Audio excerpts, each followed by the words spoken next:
Hello, everybody. Thank you for coming to this Monday night live broadcast, our weekly. Always happy to see everybody showing up and just hanging out and listening to our voices and listening to us chatter about our interesting lives. My name is Dia Dynasty. I'm one half of La Maison de Rouge. My other half, Miss Lucy Sweetkill, is having a night off, and I am so happy to be here because she's been doing a lot of the broadcasts and working really hard, and I so appreciate her. Tonight, we have an interview with Dr. Wang Newton. I've known Dr. Wang for quite a few years, one of the very first people. Hello, David. One of the very first people I ever met when I moved to New York City, and definitely made an impression with me.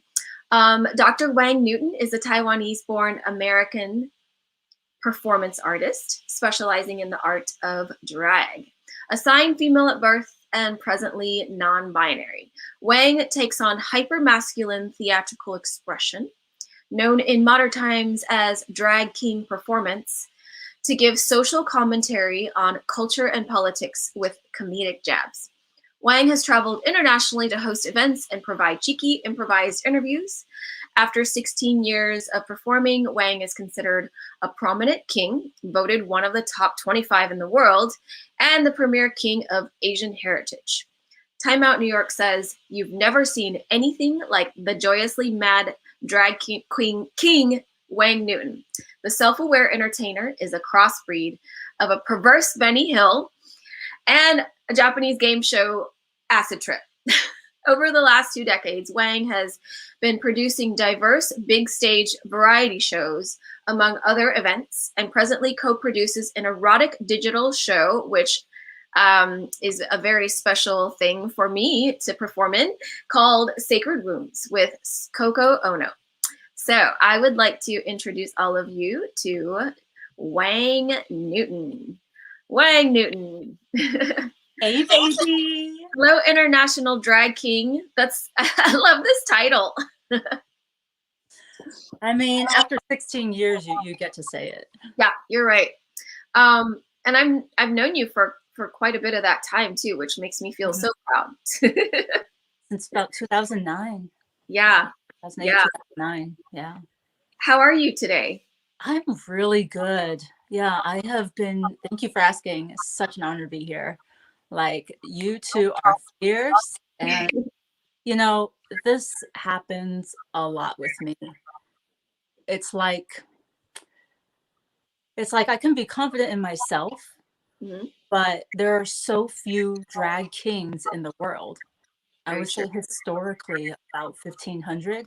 And did you know that there are less than 40 of Asian heritage? And a lot of them are newbies. So it's something about our culture or whatever it is, South Asian, East Asian, there aren't that many. And I'm comfortable in all kinds, but I have to say, I actually have the gratitude and the honor to be in spaces when I could look at your page and your YouTube and feel like, oh, I'm not a dumb. And, so when I get invited, I'm like. In a way, you are absolutely a dom because you have chosen to embody a masculinity that I think a lot of people are kind of just like, well, why, and it takes courage to really put yourself out there in that way, when sometimes it seems so much easier to just like fall into some kind of default types of performances. This is definitely takes a certain type of personality to be a drag king. Thank you. Yeah. It's taken I'll be honest, it's taken a lot of time. It's been a journey. It's like looking around, like, why is it that we have to look on the external world just to somehow feel okay with ourselves? But when there aren't many people like you, and especially like I didn't plan to be a drag king, it's a Halloween costume that got a lot of feedback. Yeah. And then there's no other Asian. Like Yeah. in the early years in Philly, people, Asians, would be scared to like give me a high five, or they would like turn the other way. Wow. Yeah. Like it's not New York, but it's like it's Yeah. Philly. But So you were still an anomaly, right? Like yeah. in the performance world, in the drag world, in any really kind of world, it's an anomaly to see a drag king. Mm-hmm. And then to get to know the person behind the drag king and see that there are, you know, very many embodied I guess like traits Mm-hmm. that for people who play drag king who are usually, you know, born female at birth, like don't like kind of maybe feel a little reserved or funny about like really inhabiting that space like fully as a character, you know. Yeah. Yeah. And you know, for a lot, people look at Instagram, right? That's what we have. Mm-hmm. People look at TV because there's been shows and movies with drag queens.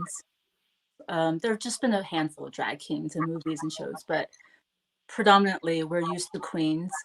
And so when you look at a king, do you realize like even 2021, people's mind can't, it glitches. Like they don't understand. Yeah.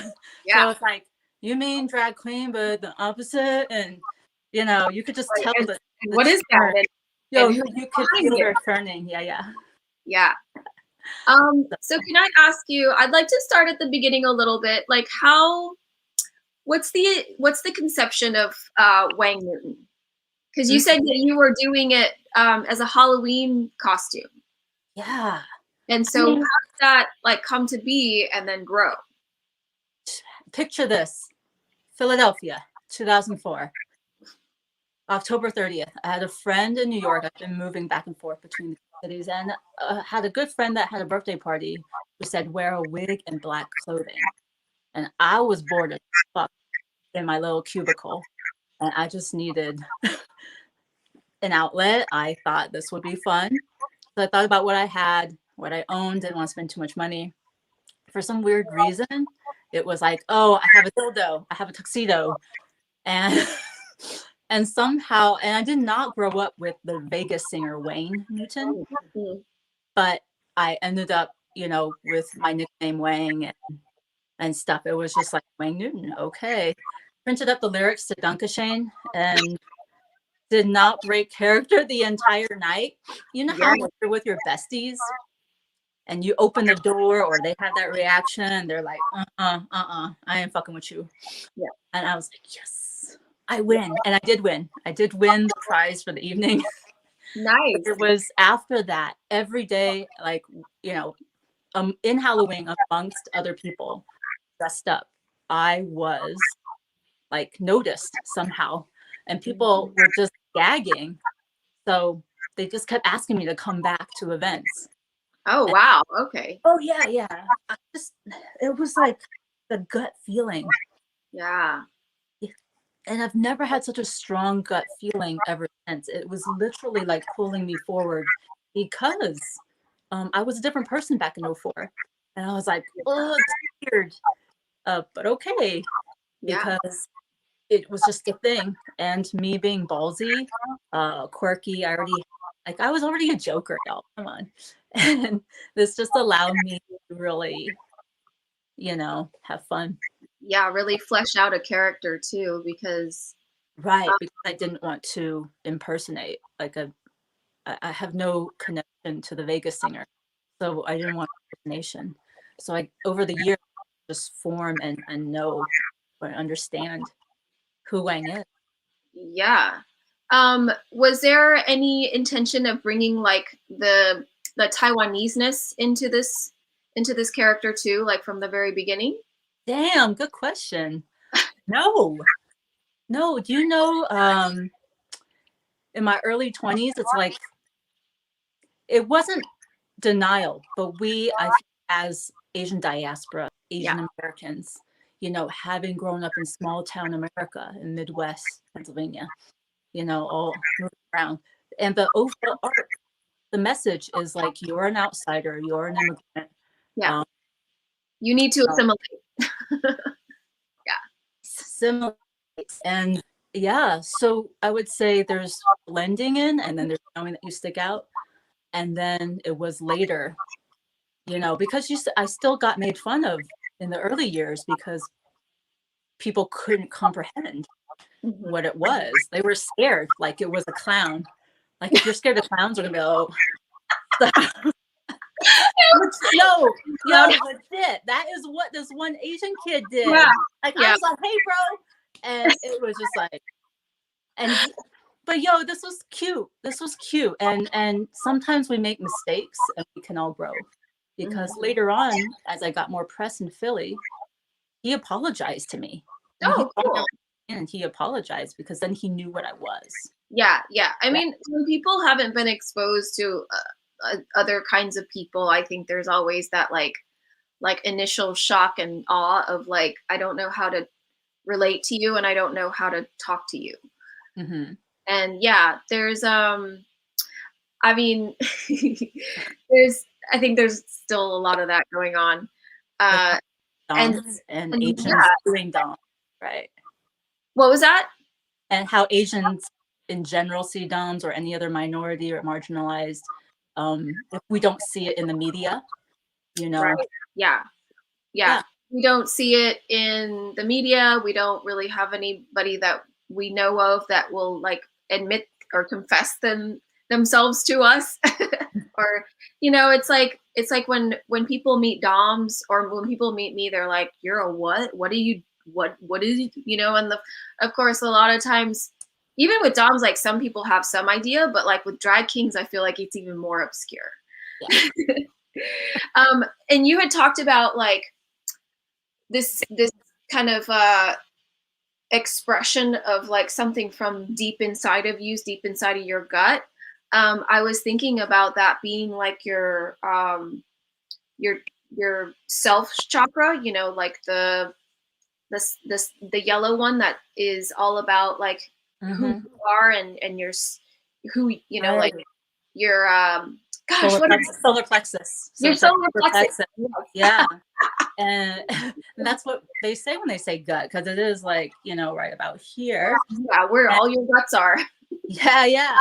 And I couldn't deny it. Like I threw up a web page, and I pixelated my dildo, like a huge bulge. Nice. Yeah. So it was like Wang Newton. Ha ha ha. Yeah. Hey, shit, I made myself laugh, so that's all that mattered. But I gotta say that you're really good at the Wang Newton, because that one photo from the New York Times that was kind of the main photo of this show is like the sexiest thing I've ever seen. Oh, I was like, whoa, yeah. What? Wait, I can't do this. Let me not do this. Let me do my pump. Let me do. What? Really? Thank you. Oh yeah. And when we're on Sacred Wounds together, when I'm like watching the show and kind of waiting for my cue, like that, there were a couple shows where it's just like the way that you move and how like suave you are. It's really something. Like I think that you really embody this like effortlessness of masculinity that's like comedic, but also like just low key, like super sexy. Oh wow, thank you. I don't think enough people tell me. So thank you for being a Wang sexual. Yeah, I'm a Wang sexual for sure. I think what it is like, being in a smaller stature body, we're all built differently.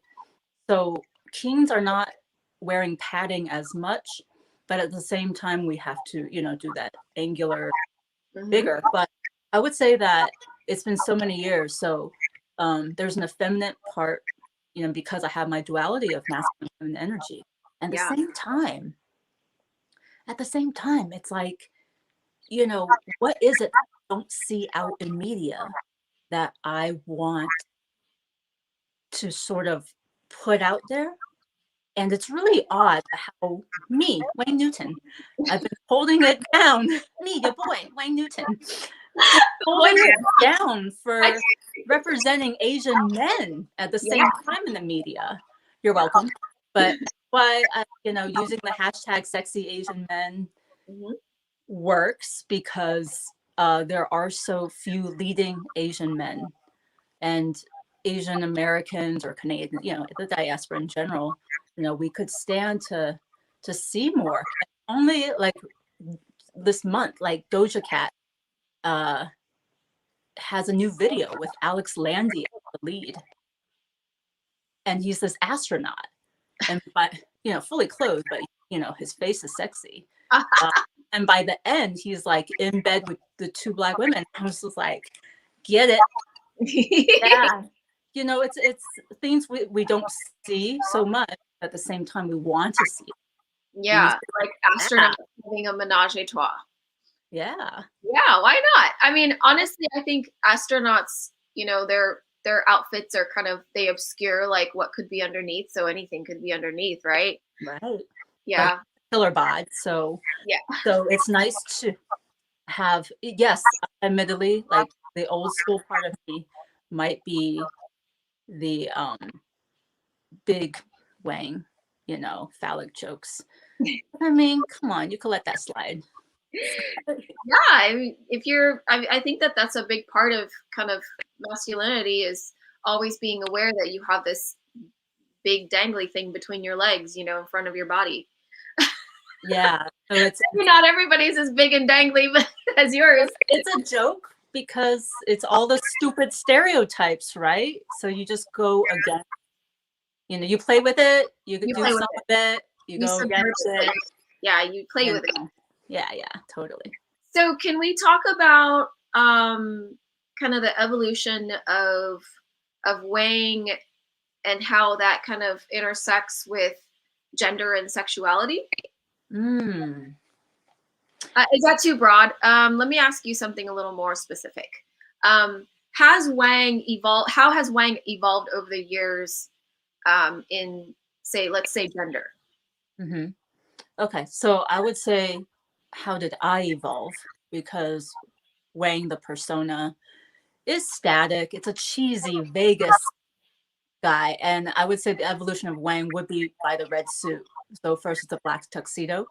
Mm-hmm. And by the time, true story, hashtag true story, it actually was a Philly store right downtown on Main Street. And it was a Black men's store with colorful suits. Oh. And I saw a sale sign and I was in the boys section. So that suit, that first red suit, was only $30. Nice. Perfect. Yeah, once I had that, then it kind of gave me permission to really be out there, because people still pass by you, me, and think, are you really a man? Are you not? Again, fun to confuse people. But once the red suit, I was like, oh, entertainer. So that's the little Wang evolution. But for myself, rural, that took decades. Like, we're talking sexuality first, from 19. There was a lot of shame and guilt that I didn't give myself permission. And I think back in the day, people really couldn't be proud of whatever the nuances of sexuality, not like it is today. Yeah. So there wasn't a language for it either. No. So now there's so much, but it's just like anything between bisexual to heteroflexible, homoflexible, all these things. So once I sorted that out, I did a lot of inner work, because I knew it was bullshit. I knew that the sorrow and the feeling and the heaviness was bullshit. But it did take a while to come out of the closet. I didn't come out to my family till 2006. So I was always hiding. Like, I had a corporate job. So it's like, if they saw my pictures, around town, I'd be like, no one could tell it was me. I had like long hair down to my back. They would like never suspect me. It's probably more quiet too. But, little did they know. And so gender-wise, that was not till 28 to 30 when I would say it's an energy. So I would say that I mimicked and I enjoyed different looks because I was a club kid in the late 90s, and I loved turning looks. But when the energy started coming in that was more masculine, that was something that was like, oh shit. So the first oh shit was when a girl, like a friend, like hugged me from behind at 19, and it was just this electricity, and that was like, oh shit. But the gender oh shit, when you really realize like, wow, I can't deny this. It's like I facilitate breath work. So since 2008, I've been training. And back then I was in Europe between two big retreats, like training in this to be a facilitator. And oh my God, I just could not take it anymore. It was just like coming out of the closet. It was like, I had to cut my hair right in Spain. I had to like just, and it was close to this too. I was like showing a photo and like, I need this. Yeah. Yeah, you look great with that hair. I think you're more yourself, because I don't think I ever really saw you with the long hair, and I honestly can't imagine that. I'll have Right? to, I'll send you some photos. They're funny. So imagine your hair, but like the bob right at the chin. So she cut my ponytail, and she couldn't do a short hair, and she was just trying to convince me to keep the bob. And I'm like, no. And I speak Spanish too. I was like, no, this photo me on to the guy. So the guy barber. So it's just one of those things where gender is really like, you can't do this. And I had to fight for it. Yeah. Oh my God, woman. The boy haircut. Yeah. Coño. I was like, let me live, woman. I came all the way to Europe. Release me. Creative energy work. Excuse me. Wow. So you finally got the boy band haircut. Yeah. And and then did you feel different after that? Yeah, it took some time to get used to. Yeah. But one of my favorite stories is just how much we're into heels and the look and the things you have to do and the makeup and the blowing out the hair stuff. I chose to put on a little bit of makeup because I love our boy band show. And so just to loop everyone in, Dia said, because I'm like, how did I become friends with all these doms and like kind of comfortable around it, but I'm, not officially a dom. And then she's like, you're just like I'm just in the boy band. Like, I don't know. It was just a little. Don't look at me. I'm just in the boy band. Yeah, non sequitur, but it was just us being funny and stoned and Taiwanese. Now I forgot your question. Me too. This is how we do. This is how we do. We're not stoned. Did you feel different after your hair? Yeah. After your hair. Yeah, so I was saying, thank you. So I was saying that the getting ready and everything. And then there is this whole realize that your hair is short. And I did feel different, but it was like hurting to a 12-year-old boy. And it felt like anything in regards to metamorphosis. It's like you return to this little nugget first, right? And so now then I was this I really looked young, 12-year-old boy. And someone said like, oh, this event one, do you want to meet me? And it was it was an hour to get there in an hour. And I was like, no, I can't. And then I stopped myself. I was like, why, yes, I can, because of all the time saved. So it takes some growing. That's the thing about gender and knowing that you don't want to transition, like actually be a trans man, but that the trans masculine, I want to call it blossoming. I want to call it evolution. I want there to be another description for us gender fluid, because I am very comfortable in my femininity and I'm very comfortable in my masculinity. Yeah, I love seeing the fluidity of people and how it flows from different times. And I love that, we basically utilize drag to express those parts of us, or to amplify them. and like for women or men or whoever, and you know, there is kind of like this very I guess stereotypical form of a female drag, you know, wigs, makeup, um, pageant queens, body and forms, yeah. And then but for drag kings, you know, there's subtle stuff, of course, but also I feel like you know, that's not who we are all the time. It's just one of the facets of our multidimensional being. mm-hmm. And I think that it's really good that right now you're kind of talking about stuff that you do that's not exactly associated with the drag. Like you were talking about the breath work, Mm-hmm. and how something within the breath work helped you to kind of like really, you know, it prompted you to go cut your hair. Like you were like, I can't take this hair anymore. It's like, was it like stifling you? Like, It's the same as being in the closet around your family, because when you reconcile the inner energies, um, you know, it, as a big umbrella, it could be shame, it could be self-hatred, it could be, you know, these things that you are who you are, but you kind of wish it was a little different, right? yeah, Um, I could have had an easy life as a femme, you know, I presume, dating and etc.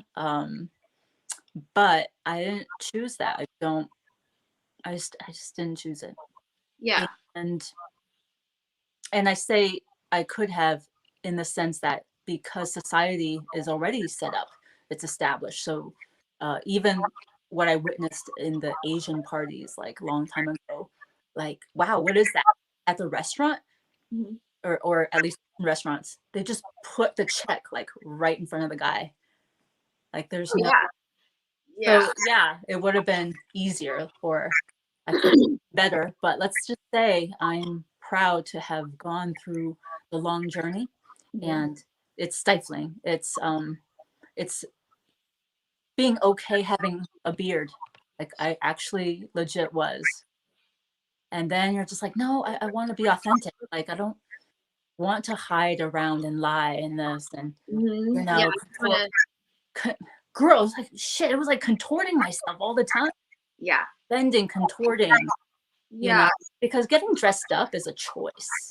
yes, But when you have to fit into what someone else is expecting, it's mm-hmm. the same as wearing my glasses, um, dressing a different way when I see my family. Mm-hmm. And to a certain extent, I mean, I'm not gonna just roll up in like so, but you know, to Is an it extent where you're comfortable. is that But considered like family drag? yeah, the tea on that, the tea. Um, Yeah, I mean, it so sounds like you were liberated by that hair yeah, um, falling away, and also by maybe some of the breath work that you were doing, because I remember the breath work that you guided me through was like extremely liberating. oh wow. Yeah, thank you. Yay. Yeah, Yay! we Yeah, I are mean, multi-talented. We are. And I would say that, you know, it's kind of like this one time in Taiwan when I went back to visit. And I would go back. You know, I came to the US at 5 years old. And I would go back here and there. And you know that one time, y'all, it's hot as fuck over there in the summer. It's like 100 something degrees. and human. Seriously. Hmm. And I had a tank top on, and to us Americans, like 100-degree weather, 90 plus, 85 plus, tank top. Um, I, but I think as a female, they want us to put something over our shoulder. And and can I just pump my? Can I just like sew my own in it? Please do. You remember the band Berlin? Take Yeah, My Breath Away. yeah, yeah. I used to have long hair with those blonde black streaks, like the blonde streak underneath, Okay. like feeling myself. I was like, yes, this hairstyle. And you know, I had to, right? I had to dye my hair fully black to go back to Taiwan, Why? because, and it was fashionable. I'm sorry. Because it's like, what would they think of the professor's daughter?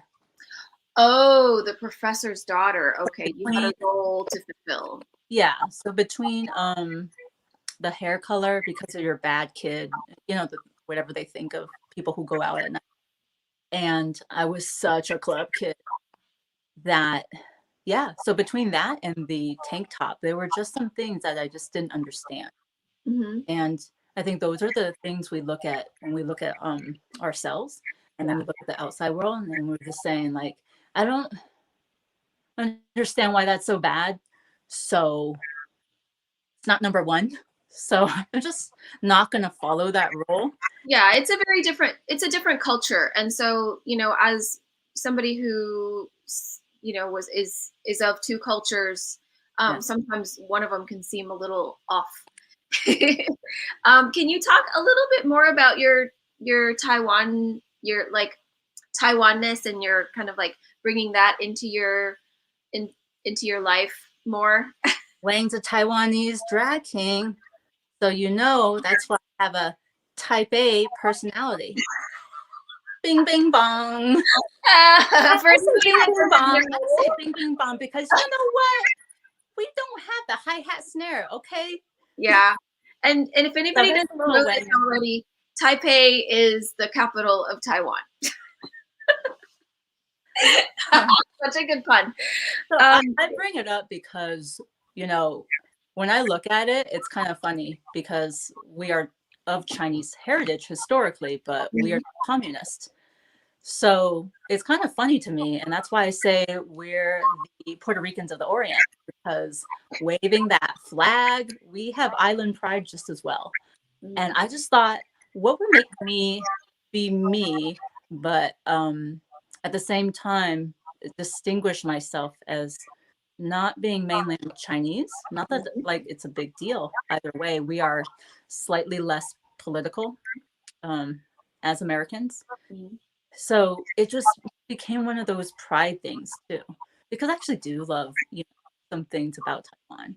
Yeah. And it is a warm feeling in the heart. So I just say, why not? Because that actually makes me even more unique. Yeah, totally. What are some of the things you love most about Taiwan? Oh my gosh, the breakfast. Oh yeah, hands down, the street street food. food. The street food too. Hands down, yeah, street food. All the food. It would be that there's so many mom and pop shops, and it's so inexpensive that when you sit down, they also don't expect much tip. So you could sit down at a cute little family restaurant, order everything you want to what we perceive, how we live, and still come up with, I swear, how many times I sat with my cousin, and it was $6 US dollars total, breakfast, lunch, you know, and I'm just like, I got this. Like, big cousin, I'll pay for it. You know. Wow. And I was like, shouldn't I be going on dates here? Yes. Yes, you should fly all the way to Taiwan to have some breakfast. I also love the family orientedness. Like, they're so cute because it's such a family value, you know, culture, and most of them live relatively close. And thank goodness that there's the high-speed railroad, because then going north and south, top to bottom, you know, short amount of time. Yeah. I would say it was like $30. You know, I was born in Taipei, but I was raised down south in Pingdong. Okay. So it's sort of like New York versus the South or something like that. Oh, cool. Just warmer, slower, more friendly. Yeah. Yeah. So I would say that just how people give little gifts, your parting gifts. And I think that's something that you and I share. Yeah, or like I mean, I think it's actually even Chinese to just like not show up and be handed to somebody else's house. Yes. Right. Yes. Yeah. That's and I love relating to you on like Chinese and Taiwanese customs and traditions and sayings and things like that. So I'm curious if you like have any bigger plans for Wang. Big plan. Yeah, like really big plans. Yeah. Yeah, I'd have to say that I've been in New York and Philly Mhm. since the late 90s, and I've been in LA just prior to the pandemic. So it was time for a change of scenery and nature. And then it's already given me the silver lining to the pandemic. Mhm. It's already provided me, like, being in the mountains right now. And it's already provided me with an agent, a manager, you know. Yeah. So mixing the two and now being all of myself, I would say it's time to, it's safe. If I could confess, I feel safe. And there was always a part of me that maybe it wasn't safe because I was holding down the corporate job. I was whatever. But, when I was practicing breath work, I would filter myself, but then I would like let myself not filter myself because I actually curse. I curse. And so you think you have to be this Malabid vibe, Yeah. right? And be some kind of weird spiritual leader when, just guiding people and holding people's hand is enough. Hmm. Uh, but I am not just that. Right. So when I'm Wang now, I am now not hiding the breath part. Yes. Yes. I Yeah. love it. Yeah, And you're being all yourselves. And yeah, right. So the really. business side of me, as well as, the kinkier side, as we produce sacred wounds, like that was the silver lining. You Yeah. know, Um, Kayla and I, Coco Ono, Kayla Kane, have known each other for years, backstage, uh-huh. right? Just crisscrossing in shows. And every time I visit LA, we meet up. She had asked me to write the foreword to her printed book, Are We a Joke? Which is full of Wow. burlesque dancers. And you know how when you're like not so close with someone and then you form a friendship, Yeah. but the real tea is from jump, you know a bad bitch when you see one. Hmm. Hello. Um, Yeah. and so you're like, we should do something together. I don't know what it is. And we thought it was going to be a stage live show. Hmm. And as things developed, it's like I realized that through this platform of our own digital show, even though I was resisting a digital show, it Mm. has provided so much. Like we literally can be all of ourselves. I can dress in drag. I can not dress in drag. I could be half naked. I mean, it's really a blessing. It is. And then we invite people like you and Lucy to our space, Yeah. the sacred space, because we declare it to be that. Hmm. And we're saying no horseshit, like No ox shit. no ox shit. Thank you. It's 2021, year of the ox. No ox shit. Yeah. Yeah. Yeah.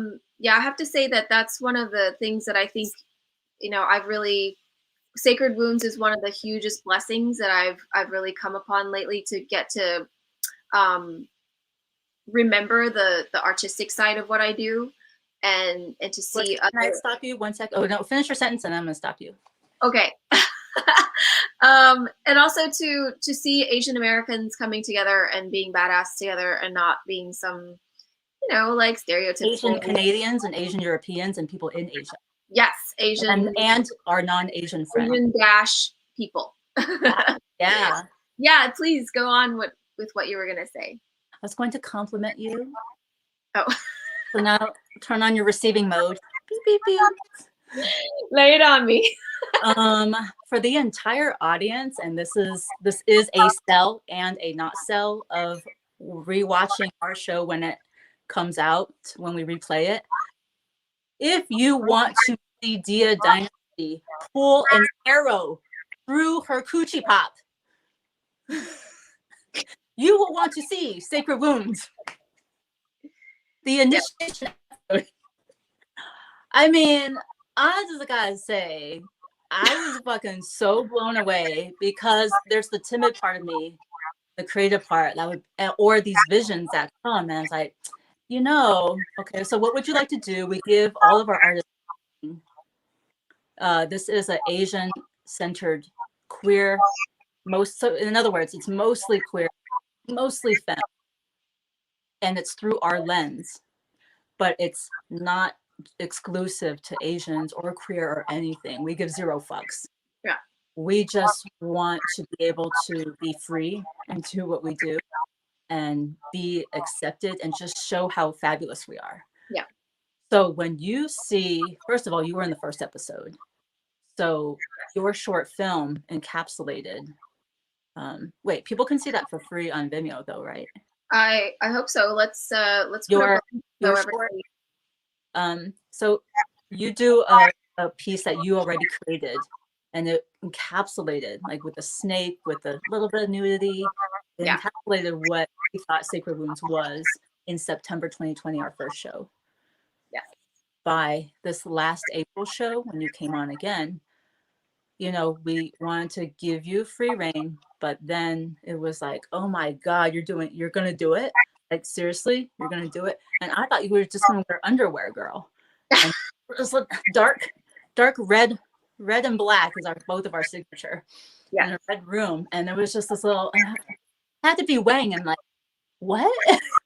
Because you're doing it live. I don't get to see the acts if you're doing it live. So it's so exciting. Oh. And that first show, like you were just in front of the camera burning ancestral money and the fire, and like everything was just so magical. So wow. I want maybe Sacred Wounds could be underground for a bit longer, but I want to do more acting in the mainstream TV and film. Yeah. So it's like it's time for us, because I didn't feel safe before. I always thought it was like, oh, am I doing something weird? I don't see other people doing it. Yeah.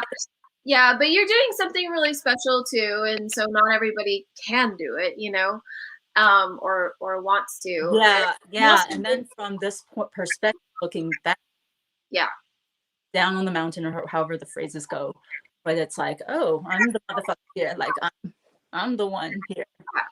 So cool. Who else is up on these mountains with me? And let's do this. Yeah. And it's hot and it's fun. It's so great that you're seeking balance too between something that's more artistic and underground, and also expanding or promoting the Wang persona in a more commercial and mainstream way too, with an agent and everything. Oh, sorry, it's not just the Wang persona. It's me. Like all of you. Yeah. BUBLY. How does I say bubbly? But oh yeah, sparkling drink like booked me as one of the drag personas, for their holiday. Amazon Prime's Pride, I was the only king amongst all the RuPaul drag queens. Amazing. And it's just like these kind of things are good on paper, and to be paid equitably and to be, respected on par as queens. So we are going in the right direction. It's just feeling like an outcast, or always having been cast in pharmaceutical or nurse. God, I can do more than that, guys. God. Well, that's why we're here. We're here to fulfill those other roles that are not stereotypical. Yeah, and Sacred Wounds really does a great job of that too, because I don't know, it's definitely not something that I've seen stereotyped as like Asian performers or like nude Asians, like all kinds of, it's just like all different kinds of Asians. And right. And Asians for anti-oppression. Like we've donated every show to a nonprofit. Asians in solidarity. Asians in solidarity. Asians not being cunty or catty. Right. Like, Asians being mad chill. Asians being loving. Asians have soul. Yes. Asians enjoy and kiki. Yeah. Yeah, it's definitely a space that I feel like Sacred Wounds is a space that has a lot of room to evolve and bring in like so many different types of talents and types of people. Yeah, it kind of happens intuitively. And, for it's the same show, but it's different in nuance. Hmm. And so the next one on May 29th is Hot Pot. And it's just going to be, it's my joke Hmm. on, right? Like being invited to the barbecue, but Yes, yes, yes. being invited to the hot pot or not. And, I really say it's not just knowing martial arts or being able to say ni hao and konnichiwa to me on the street. Mm. Um, it's like you got to do more to be invited. And Yeah, it's going to be like shenanigans and outrageousness and jokes. yeah. We started out serious and now it's going off the rails. I love that because there's so much Asian joy in it, and an Asian family and Asian customs, and hot pot is one of the customs that I absolutely enjoy, especially during winter when people get around a big pot that's sitting on the table and it's Mhm. boiling broth, and you add raw things into it. You can put like tofu into it and noodles and Fish vegetables. balls and bok choy and all of Yeah, that. And yeah, you take out what you want to eat yes, individually yes. too. Yeah. So And you can always tell when somebody in the group is a feeder because they'll just sit there and like put it in there and then put it on everybody else's dish. It's like usually the mom, figure. It's so great. yeah, it's so cute. And we really look forward to, we've incorporated in our future Conjure episode, um, Lebanese, Black, and British performers. Hmm. So it is the future that we want to see. We are doing it to create an enchantingly brighter future. And this is our life. We're actually just sharing our life. Hmm. So it's not that we're Asian, it's the fact that like we have non-Asian friends Yes. and duh. And also at the same time, we've grown up and recognized that who we be, like we don't always see in the media. So Hmm. we just wanted a space that, really could celebrate all of it and Hmm. really share, all of ourselves with all of our people. And Yeah. it's super cool from jump that there were 150, now over 200 attendees. And also like from Asia, from North America, South America, and the crazy ass people in Europe who stay up till 4 a.m. So like the people in Asia it's in their morning, Yeah. and then the people in Europe it's like really late at night, and we're all together, Yeah. on Zoom or on YouTube Live, and like it's super cool to get this feedback that every damn time it's a deep, emotional, touching place of feedback Hmm. because they've never seen anything like it, been in such an experience, and it's healing. So that's why we say like we actually can heal ancestral trauma through Yeah. ritual and performance art. Doing it together and holding a sacred space, like that's what that means. Sacred, that we honor it, that Hmm. there's reverence, Hmm. and that we have boundaries and don't tolerate shit. Creepy McCreepers, et cetera, et cetera. Yeah, that's true. Yeah.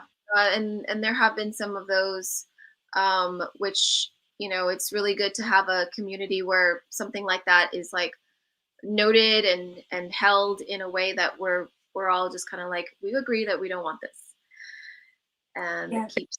Yes. And also it's cute because then you see things that we don't think about, like in Malaysia, how this one girl is like reminding us how she's now at that stage of contorting and hiding and shrinking herself, Hmm. much like I felt and I mentioned. And we're reminded our privilege as Americans, like, oh yeah, they're persecuted. They're like the government really doesn't let them be LGBTQ plus. Yeah. So it's all these things, and Hmm. people shed a tear in the after parties. Yeah. They're sweet and vulnerable.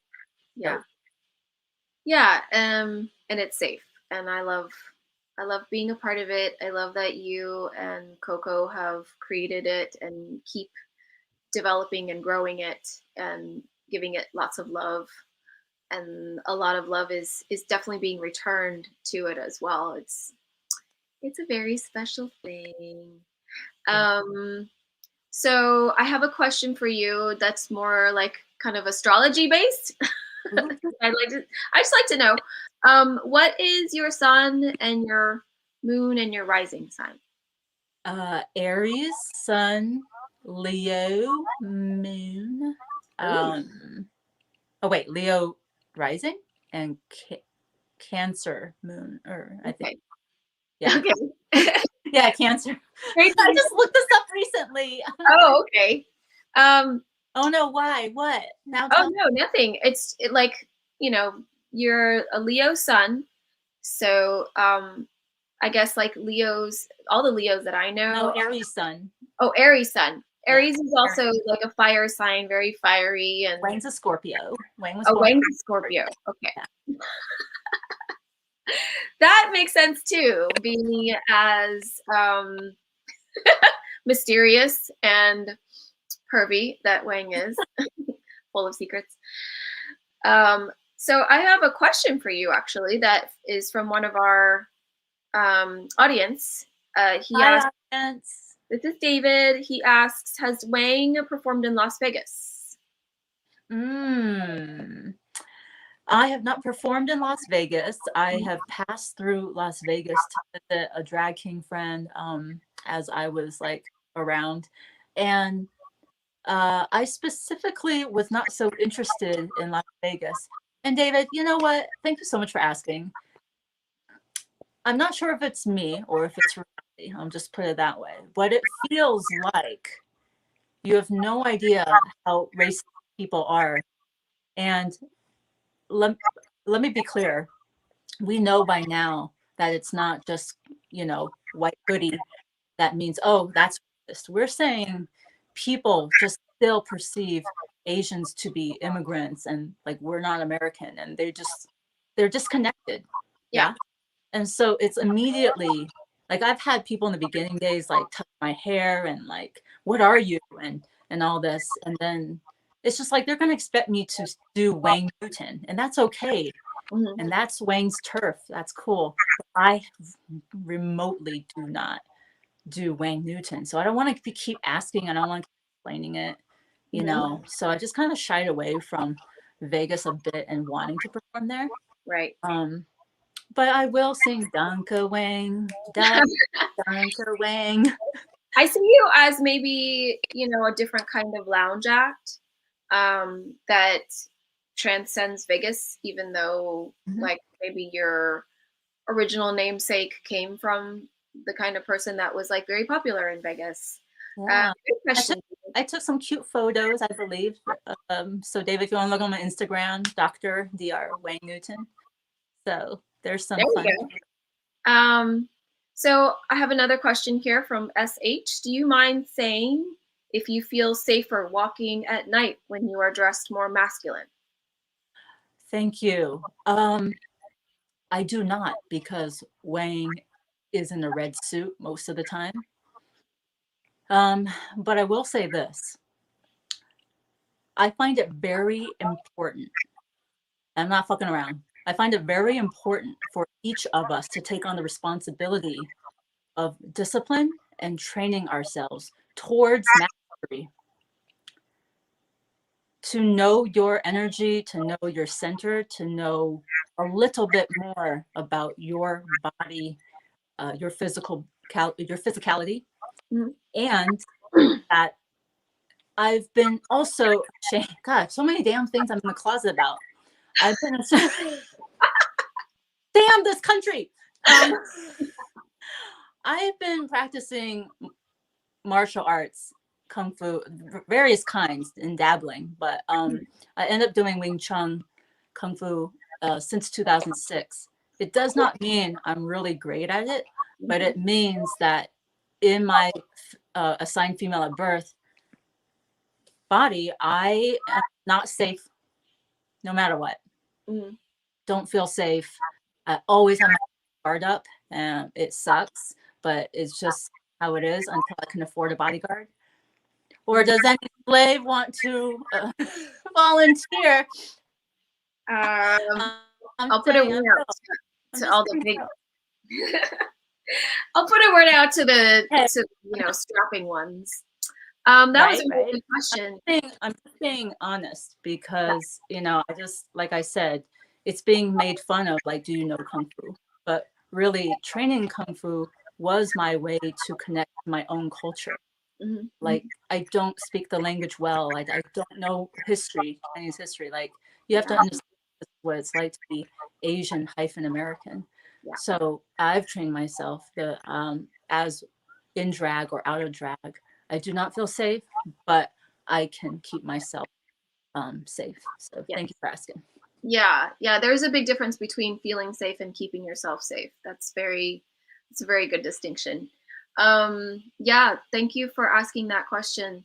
So I know that we've kind of gone all over the place with what we've been talking about, and most of it is relatively abstract. I feel like, which is fun. It's like we're just kind of dancing around with a bunch of words.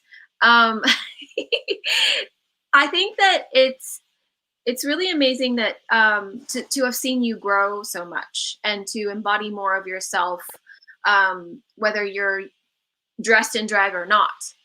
And I really I have a lot of love and appreciation for who you are as a person, and having gone through like the breath work and everything. Is that something that's available to other people? It is Mm-hmm. intentional breathwork Mm-hmm. at gmail.com. Oh, okay. You want to, yeah, intentional breathwork at gmail.com. If you want to reach out, I mean, certainly you can DM me on Instagram. Um, Not that famous yet. So it's just like it's reachable. And I really welcome people who are interested, uh, because here's the thing, it's just a calling. It's just this like, I know how to breathe, but this isn't it. Like, it's got breath in the name, but it's like, yeah, we all know how to breathe. We're alive. But it's not that. So you'll know what it is and you'll know to inquire more. So I Yes. actually just invite people to reach out. I facilitate group rec work over Zoom. And I used to do in person and we will be doing more in person. But I also am going to put out there that that's also like for Wang sexuals to like chill out because it's also weird and a lot to do with people who are obsessed and stuff. So it's like, let us be in the spotlight because we're unique Asian performers or we're just unique performers. But also let us be all of ourselves and safe. Yeah. I have a lot to give, but it happens in a safe, sacred space for both of us. So yeah, it's absolutely available. It is a way to reach your nervous system. We don't have to talk. I don't need to know a lot about you, or we could. But the bigger thing is holding the space and guiding people through breath fully. And that lets go of your nervous system, your fight or flight kind of mechanisms, Mm-hmm. and then you let the energy move. Mm-hmm. So there's more I could say, but I'm just going to give you that little tidbit. So if you are called, please reach out. Yes. There's a Uh, lot going on in the world. We know we could use some support. yeah. Just like our bodies need maintenance, our energy needs maintenance, and sometimes clearing.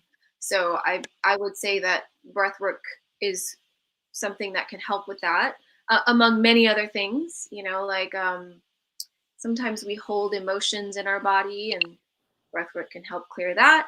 Yeah, So like super hopefully, simple. It's said like anxiety right here. yeah, yeah. You know. Sometimes it Uh, shows up like if you've been holding it for too long, it starts showing up like this, or like this. So yeah, Totes. it's a very healing form of therapy. Yes. So here's the email in case anybody missed that: intentionalbreathwork@gmail.com. Um, if you would like to ask more questions, we're going to be here for a little while longer. So please feel free to put your questions into the comment box. And Wang, can you tell us what you're working on presently? Yeah. So I am getting some commercials that I can't talk about yet, and it's minor for now. So there's that background. Um, I'm looking towards, and a lot of people ask this, so I'm actually just going to kind of put it out there. We are not going to be doing live shows too quickly. Um, there is not a urgency. We are really trying to stay in tuned, period. So that kind of rush energy and the urgency is not needed. Like, we really want to have an Asia world tour, a European world tour for Sacred Wounds. Um, can y'all just imagine Midori leading us in Japan in the little pub and the shibari, you Yeah. know, play spaces and eating all the yums? Ugh. Yeah, please. Midori has so many stories, like Auntie Midori stories. Yes, she does. Yeah, so sure, can't wait for that. But at the same time, there's just so much in a stage that, wow, we missed it. Like, I miss this like interpersonal audience interaction, but then we would miss out unless we have high tech people that could like really pan around. Mhm. We miss out on connecting with people again. Asia, North, South America, Europe, all over. All the ages have been mostly 18 to 84, but we have like every now and then a couple of 13, 14-year-olds who watch a snippet of the show with their parents, Oh, and they cool. actually get to have conversations, Yeah. around what is happening, or like just seeing Asians on TV. Yeah. Oh, it's not TV, but you know what I mean? Yeah. And our audience is like 60, 70% non-Asian. That's So great. it's like these conversations are happening. Yeah. And that's intergenerational healing. Yes, that is intergenerational healing and just healing in general. It's so, yeah, it's so many things that Sacred Wounds has become, and also for, performers, and for getting to connect with you and Coco as just, people and organizers and people who are creative and doing things and holding space for more, just like more different types of people who are non-normative, I guess. Yeah. But hey, like, not for nothing. Yes, I would like to write more and film more. Hmm. So we have some, oh, like also in you, Damien Dragon, who is an adult film actor for those that don't know. Definitely look up the Instagram. But like all tattooed and just really confident in his being. It's just like, don't you want to see us on film more? And like, that was watching Mercy Mistress. Hmm. And again, for y'all that have not heard of Mercy Mistress, the pilot is free on YouTube.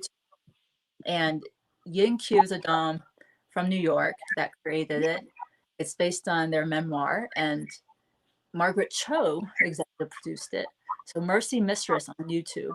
Yes. I mean, it's like watching a dom and then like an Asian male lead come to terms with his foot fetish while dating a black woman. Like New York, like, that's our life.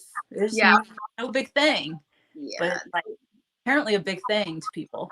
So Well, we there's want to see there's more. not there aren't shows like that on national television and Or Netflix or all the streaming. yeah, totally. Yeah, So so we want to see that. yeah, Yeah. and Sacred Wounds is definitely one of those places where It's you it's not porn, It's like we're comfortable in our bodies the way that, because we've visited Europe so many times. So that's like adopting that culture. It's just like real casual. I don't know why our Korean spas are gender segregated when in Europe they're not, and it's so freeing. hmm, yeah. Yeah. I mean they're not fully segregated. There's areas.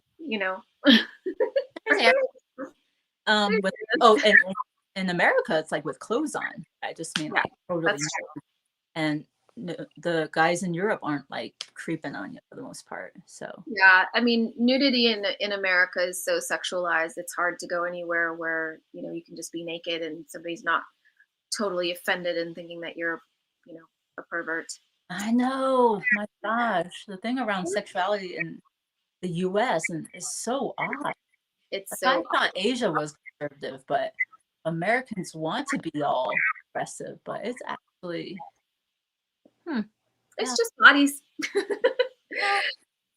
Irina wanted to say that Jayan Yin Q fan here, their sex worker liberation activism has been incredible.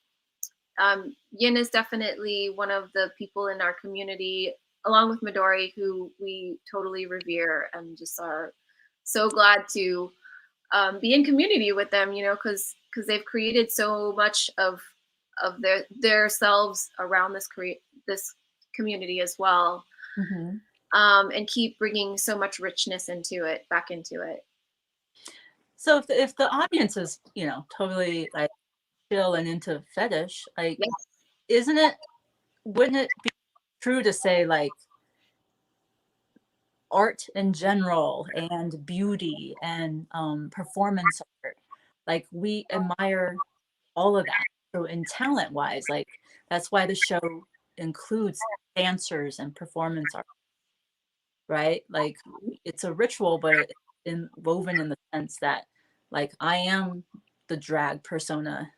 You know, we have invited drag queens, and you know, between dancing and showing video snippets, like pre-made, you know, that we find or other music videos or other things, it's like it gets to show all kinds of art that we can appreciate. So it's predominantly fetish. It is not shying away from anything. It's unapologetic. It's a And celebration. hello. And yeah, I guess my last words, like if I could really just encourage people, one thing that I've learned over the years, and I didn't admit it at first, but apparently I've always, for like 20 years, ever since my club kid days, when I didn't see the deep house Afro Latin music um, in the clubs, it dawned on me that me and my friends like would just be throwing our own parties, right? And it progressed to drag kings and myself performing. So it's like every time I didn't see what was available and offered out there, I had to keep creating it. So please, I really encourage everyone out there, like just start something. Yeah. Start with friends, start by yourself, like produce something. You Yeah. know, it's just so rewarding. And it's like, even if we start at 150, 200 and we grow, you know, our audience, you know, that's rewarding. We don't compare ourselves to say, well, it's Yeah. not 4,000. We're not on Netflix yet, Mm-hmm. but we don't need to. Why waste that brain space? Like, Yeah. nah. Yeah, we all have our own light, and it's such a richer and more brilliant world to be able to see like each individual's light rather than like looking to one big one. And seeing all the different colors and the different spectrums of people out there doing their thing, sharing themselves. Mm-hmm. Thank you. Yeah. Thank you. All right, so I don't see any other questions. Thanks for the love, people. And I've put in a couple of, I've got intentionalbreathwork@gmail.com for anybody that wants to get in touch with Wang to possibly be considered for breathwork, which is such a gift. And then also Damien Dragon's handle. Also wanted to just remind everybody that we are La Maison de Rouge and we have a Patreon. So if you wanted to ever sign up and subscribe to support us for the shows that we do and get some FaceTime, some actual, virtual FaceTime every month, then please support us at patreon.com/La Maison de Rouge.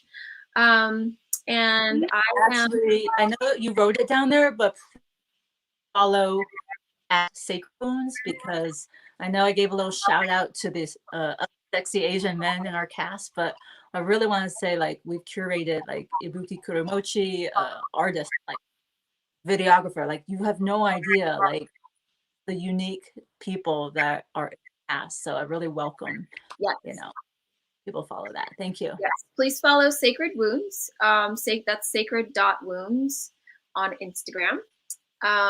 You will definitely not regret it. And for anybody that wants to also follow Dr. Wang Newton, that's at Dr. Wang Newton on Instagram. Is there anything that you would like to leave off with? Yeah. I just want to take a moment, actually.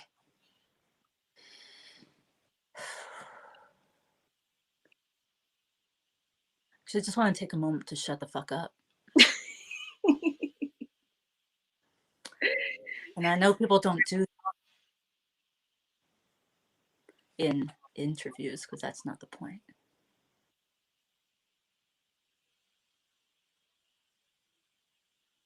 I just wanted to take a moment to thank you, tune into the gratitude.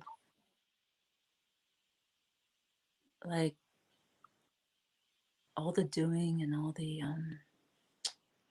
describing of my journey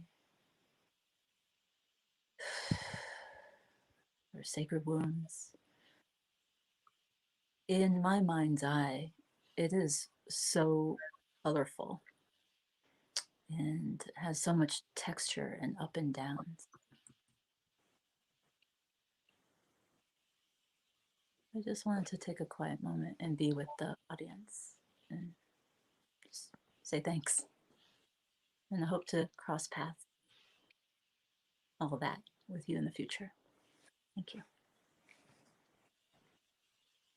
Thank you, Dr. Wang. And we will leave with that beautiful farewell. Thank you for joining us. And we will see you. Add in some Korean hearts. Oh, yes. Some K-pop. I love that. And we will leave you until next Monday. Goodbye.